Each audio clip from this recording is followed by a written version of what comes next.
Hi every one. ഇന്നത്തെ വീഡിയോയിൽ നമുക്ക് in time, on time, by time, at time എന്നിവയുടെ വ്യത്യാസം മനസ്സിലാക്കാം. ഇവ ഒക്കെ സമയം എന്ന ആശയത്തോട് ബന്ധപ്പെട്ട പ്രയോഗങ്ങളാണ്. First, on time.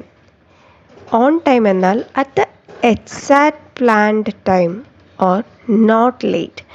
നിശ്ചയിച്ച സമയത്ത് തന്നെ എന്നതാണ് ഓൺ ടൈമിൻ്റെ അർത്ഥം.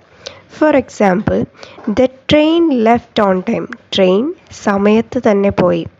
The meeting started on time. Meeting നിശ്ചയിച്ച സമയത്ത് തന്നെ തുടങ്ങി. Next, in time.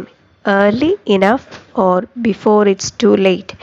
In time എന്നാൽ സമയത്തിന് മുമ്പ്, അതായത് വൈകാതെ. We reached the airport in time to catch the flight. ഞങ്ങൾ വിമാനത്തിൽ കയറാനുള്ള സമയത്തിന് മുമ്പ് എയർപോർട്ടിലെത്താൻ കഴിഞ്ഞു. He finished the test in time. അവൻ പരീക്ഷാ സമയം തീരുന്നതിന് മുമ്പ് പൂർത്തിയാക്കി.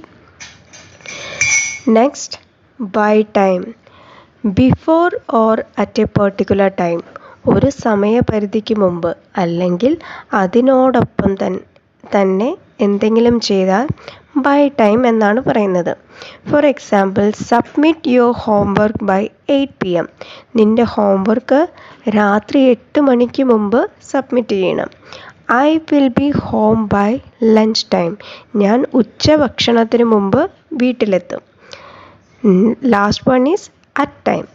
Use to refer to a specific clock time or exact point in time.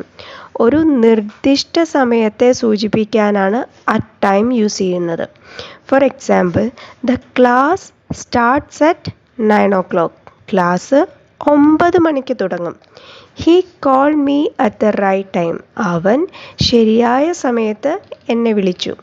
അപ്പോൾ ഓൺ ടൈം എന്ന് പറഞ്ഞാൽ സമയത്ത് തന്നെ, ഇൻ ടൈം സമയത്തിന് മുമ്പ്, ബൈ ടൈം ഒരു സമയപരിധിക്ക് മുമ്പ് അല്ലെങ്കിൽ അതേ സമയം, അറ്റ് ടൈം നിശ്ചിത സമയത്ത്.